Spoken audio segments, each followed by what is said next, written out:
Which we was going live. We wanted to be. I can make that happen. Okay. Well, we didn't get a hold of everybody yet, so we're having this meeting. We'll be putting it on YouTube after a while, and the main reason for this is we went to I've been to a couple of board meetings, and the first time I went earlier in the year, they'd only give us like 2 minutes to speak, and we couldn't get anything ironed out in 2 minutes. So then Nels Rodney told me, he said, get on the agenda and you can have all the time you want. Well, I called up there and got on the agenda at the Falconhead board to speak on 3 different matters, and ended up not getting on the agenda. They put us in open forum, and Ricky Davis did the same thing. And so everybody that called to get put on the agenda to discuss some things, we got put in open forum, and then we didn't get to spend, in fact, the meeting ended up getting shut down because I refused to only have 2 minutes to speak. And so they just shut the meeting down. So basically, they don't want anybody going to the meetings. So I plan on informing all the Falconhead members that want to be informed on all the things that are going on out here. Because this board is, they wanted to hold the last board responsible for everything, and this board's not being held responsible for nothing. And I'm going to start out just on one of the simple things I wanted to talk about at the meeting. The reason I got put on the agenda in the first place that I didn't get put on was the $25,000 that the board agreed to pay a man to fix the pool, and he run off with all their money. There hadn't even been a deal filed, anything filed at the police, a police report or anything's been filed on this stuff. And to me, if the boards are making this kinds of decisions, they need to be held responsible for the money that they're losing. Personally. And that's just the tip of the iceberg, I'm trying to get the numbers to find out how many hundreds of thousands of dollars we spent on lawsuits in the last 2 to 3 years since this board's taken over. And can't get those numbers yet. They say, oh yeah, we asked for the budget. That was the big thing this board started out. They wanted to say, hey, we're gonna have a budget, okay? So, but they say they got a budget, but they don't send it to nobody. We asked for the budget at the last meeting, and I still don't have it. I called Herb this morning, asked for the budget to be emailed to me. I still don't have it for tonight. So we can't get anything out of them. And so we're gonna, this YouTube video is just gonna be a video, but starting next week, we're gonna email all the members, and then we're gonna do a live deal every Monday so the other members can join in and find out, and find out what's going on in their community. As far as I'm concerned, they're spending way too much money on the golf course. They're not taking care of other things. Then they're taking things away from us, like family golf. There's a letter out there that the board has, and the office has, that states that family golf is for everybody that's living in the household, and your son, or your children and your grandchildren. It was signed by the president of the board, John Simon, and Barbara Selby, which was the general manager at the time. This was on the 2011 election when they went up $50 on the dues. And so they're trying to take that away, saying, well, if your kid's over so many years old, they can't golf. Your grandkids can't golf. Your kids can't golf. And so that's just one more thing they're taking away from us. This lady here, Annette, was escorted out of a meeting at the annual meeting. And so I went to the last meeting to get to the bottom of that. And the lawyer that evidently that they have ended up not saying anything, but the meeting got shut down again because they don't want to discuss anything with us. And I know for a fact, as long as I've been at Falconhead up until this board, every member has got to say their piece, no matter what. That's what the board meetings are for. Rick Goddard will tell you that the board meeting is only for them to conduct business, and that they legally only got to have one a year. So I say, well, if that's the case, why you even want, why don't you just tell people they're not welcome at the meeting if you don't want to let them, there was people that drove from Oklahoma City to be at the board meeting to talk in open forum, and they shut it down, and they didn't get to say their piece about what was going on. I'm going to kind of pause for a minute. Was you wanting to get something said while I kind of, you go, this is Annette. Hi, my name's Annette Tarward. I moved here in November, and altogether I love the area, but 98% of the people, 2%, I don't know. But anyway, when I moved in, they told me you only had 6 months to complete your move-in and stuff, but when I looked, it said your landscape. So I paid extra money because lumber was up to get my porches done, my fence done, and my carport done. Well, when the carport, and I look back, when the carport got done, they kept my $3,000 deposit check because my roof goes this way on the carport and my house goes this way. So a different angle. But I have pictures here that shows that everybody out here has their own way of doing things. It doesn't matter. In the covenants it says, or the rules and regulations, as long as you have a garage, carport, or a house. This is my house, and here's the different houses. You can see none of them are all facing the same. Everything faces different. None of them are facing the same. Some are just plain old carport sticking out there, not facing to the house at all. So what they're doing is selective enforcing. If you know somebody on the board or they like you, they let you do what you want to. If you don't know somebody on the board, then you don't get to do anything. Just like they said, and when they kicked me out was because I was reading out of their own covenants and the rules and regulations. And I informed people, it says if you have an RV, it's supposed to be underneath a carport, and this woman says, what? Well, to that solution, I went to one of the members, which is Steve. I'm just going to say Steve. His house, and you can see here's a picture. Steve had an RV hooked up in his own driveway. Not underneath a carport, but hooked up. 2 weeks later, he still had it hooked up. Plus, he has a lot in the back with another trailer on it. So, see, he's on the board, so he gets to do what he wants to do. So, and it does say in Oklahoma has the rules and regulations for the HOA committees. And it says they can't do selective enforcement, which that's what it is. And it also says the HOA is not allowed the appropriate procedures, or if they are singling you out for breaking a rule that others have broken, but they were not penalized, then you may have grounds to fight back. If this is the case, you can air your grievance with HOA board. Well, I tried doing that, put my name on the agenda, and they canceled the meeting before. I've left messages with Herb last Monday, hadn't got a call back. So, and they're scared of me because I was doing their own rules, and they had me escorted by 2 deals. I'm so bad, I'm 66 years old, and I'm so bad I had to be escorted out of the meeting. So, and I do think that they're spending, what are they spending their money on? Golf is okay, but they should also spend it on the roads and the water. And the water, I think, is the most important things. And then we go to the roads and stuff. When you were escorted out, was that by whom? By 2 of the security guards. They had 2 of the security guards walk me out of the meeting. 2 of them to the front door, and then 1 all the way out to the carport, Circle Drive. Yes. And that was all I was doing. They said, that's not the rules. And I told them the page number and the article that it was. So they don't like it when you repeat their deal. But I mean, we just want, if you're going to do it, make everybody do the same. Just because they're your friend, don't tell me. And they kept my $3,000, and somebody on the board's family lives on the golf course. You're not even supposed to have it. And they put a lean-to porch outside their house that's not even hooked to their house.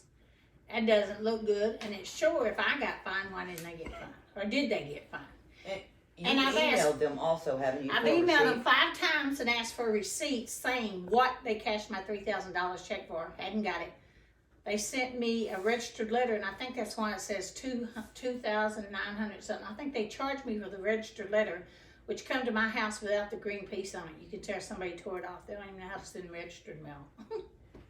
Well, okay, Steve. Okay. But so this is the reason we're having the video, so that I've talked to other people out here, and they feel like they get targeted if they go try to stir up any trouble or try to get to the bottom of the problems. You know, they if you're a nuisance to them, they're going to target you. So, you know, that's basically, so people are afraid to step up and say something to them. You know, Steve, I've spoke to many people out here also, and what I've found is people want to have a voice, but they know if they speak up, they're going to fine them and shut their water off, and they won't have water to drink, you know, or they'll have to pay fines, and if they don't, it's like blackmail. That they want to speak up, they're scared. Well, even Steve talked to one of their own employees who said that, if you want to tell them a story, you can. They basically said that that management told them, write them a ticket for anything you can write them a ticket for. Because they didn't like that Because person. they don't like that person. And so, you know, it's that kind of stuff that's going on, and they're doing a lot of things wrong, otherwise they wouldn't be in lawsuits. Yes. I mean, they have been, I mean, as far as I know, the condos have got a lawsuit against them. Then Falconhead has sued somebody else for renting their own house out. And I think they're gonna pretty much lose that. That's costing them thousands of dollars. Airbnbs. They're trying to tell you what to do with your own property. There's just been so much. I mean, I wasn't at the annual meeting, but I think Annette said they spent what, $112,000 on legal fees in the last 2 months, and in the last 2 years, and they won all the cases, which we know for a fact is not true. Yes, that is not true. And so I just know that they need to be held responsible for the money that they spent at the pool. If they're going to spend, based on the number that I've got in my mind, they've spent over $300,000 in lawyer fees and loss of cases that they've had that they've lost. I know for a fact they've lost some cases, and so therefore, that's $300,000 of the money that they have wasted, of the members' money, for lawsuits that they knew they weren't going to win in the first place. And they need to be held responsible for that money. And they're just being secretive about everything. They don't want to tell you anything. We went up there to talk to them about this golf deal. Well, we can't talk about that because it's the lawyers have got a hold of it right now. Well, I'm just going to put this out there. I bought the airport, okay? And there's a sewer line running across my airport. They have to come through my property to get into their maintenance facility and to go to the dump that they just moved back over here, okay? Well, they dug up a letter from 1994 that was signed by the guy that had bought the airport supposedly, and another person that was supposedly a what do you call it? Witness. A person of interest. Well, I can't think of it. Notary. A notary, okay, but there's no notary stamp on it. This thing's never been filed at the courthouse. There's not even a commission number on Then it. it's not worth the paper it's written on. But they think that's good. They're telling me, oh yeah, this is good. Well, if that's good, and then the golf's good. It's a letter as well. Okay, so one or the other. Okay, we got to get to the bottom of it. But I'm just telling you what this board's all about. It's okay for them, but nobody else. Okay. Like I said, Tuffy. they want to help. Yeah, well, that's another one. Well, my dog evidently went to a party at the country club and got a $25 ticket. Okay, we paid it, but Nels, it's on the board, has had numerous warnings, numerous fines, and to my knowledge, has never paid a one of them. In fact, He a should've- architect member quit over this. Exactly. One of the architect committee guys quit because he wrote him a ticket and the board let him off. And Don't we have a in fact of letter? the matter is, nails should have been up to a 500 amount 200 as much as they go now. when I was there as the general manager. Well, the other thing is, like, they You kept know, not that's cash. how, I mean, this guy. $3,000 check. What other amounts have they took from other people? And they can't. I think they won't give me a receipt saying they cashed it because they didn't like the way my carport's setting, which I couldn't turn it the other way because it wouldn't be enough feet from the other property. Why can they not give me a receipt? What are they doing with all this extra money they're collecting from people? Where is it accounted for? Brenda, don't we have a letter somewhere stating from their own attorney's words that the architecture committee cannot fine for all these other violations? I think I do have something, Renee. I'll get it for you. I'll look and see if I can find it. Yeah, so that could be another lawsuit. I'm thinking about now filing a lawsuit against them for keeping my $3,000. But if I do that, I'm going to find a lawyer that will make them pay the law fee. I'm not paying the law fee and the $3,000 unless I have to. But that's done. That was when you see everybody else is out here the way it is, you can't just all of a sudden start and decide you don't want nobody to do something that everybody else already has done. So. But anyway, there's a lot more coming down the pike. I don't want to run this video very long because I want to spread it out, and I've got even better stuff coming next Monday night, and we're going to try to get everybody live on here. But before I shut off, I wanted to, I don't know if the members know this or not, but they sold 160 something acres of property. And I don't know if all the members know all this or not. Yeah, they put it in tail feathers or whatever they did, but people that live out here don't really know the difference between, when they say they're selling property, for all they know, they're selling some lots. I mean, because FPOA owns at least 1,000 or 1,100 lots. Since it was that much property, should that have required a member's vote? I think, monthly? to me, Since I it's think it members' should. property, basically? Because if it didn't, because here's the way I look at it. If they can legally, the board can legally sell 167 acres without a vote of the members, they better hope that the non-golfers don't ever get control of the board, because that means they could sell the golf course without a vote of the people. That's true. And without the golf course, I know for a fact they're putting $750,000 to $1 million in the golf course every year. And it needs to be going to the roads. There's only about 80 households in here that golf.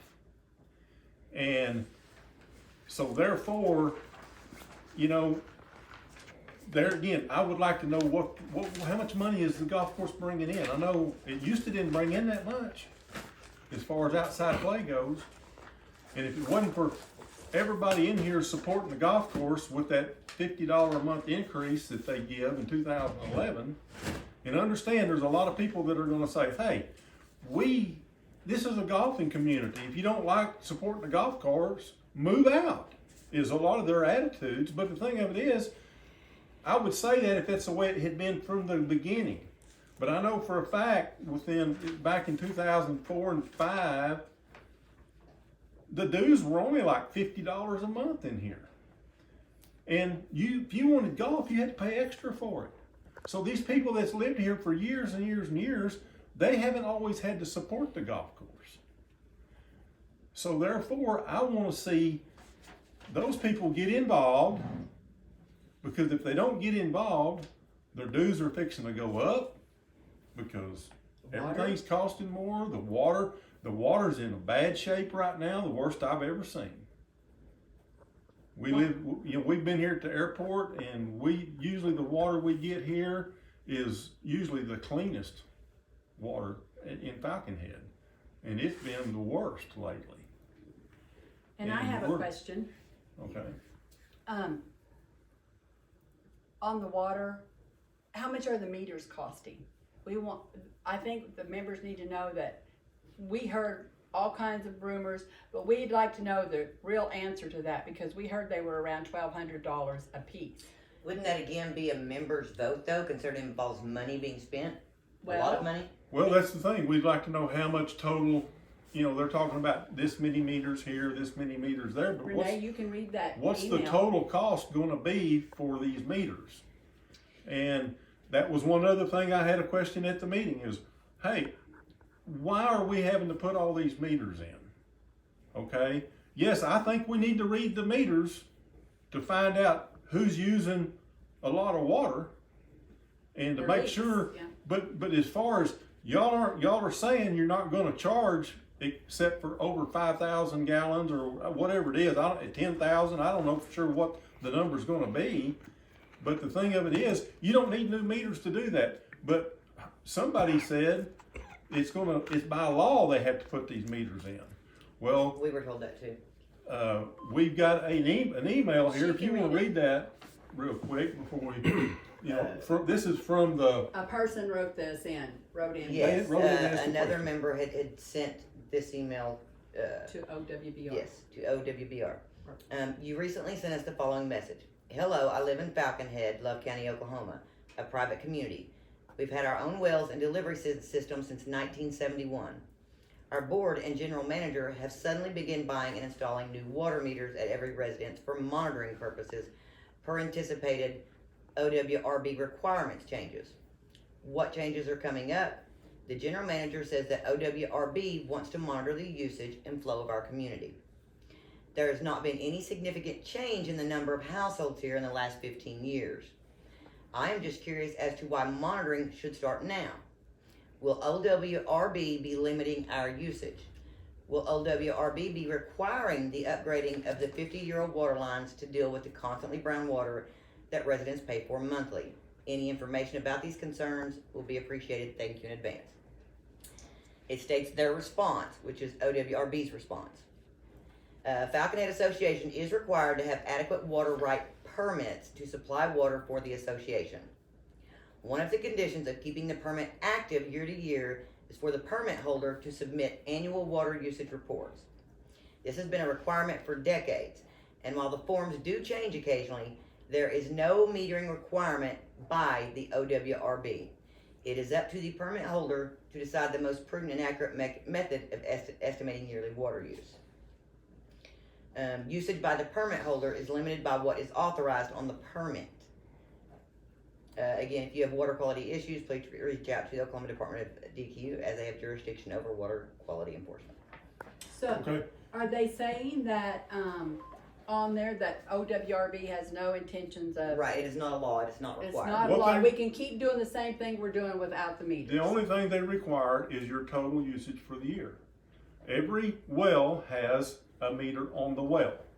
So they know how much water that they have used out of the ground, and that's what they turn in is those numbers.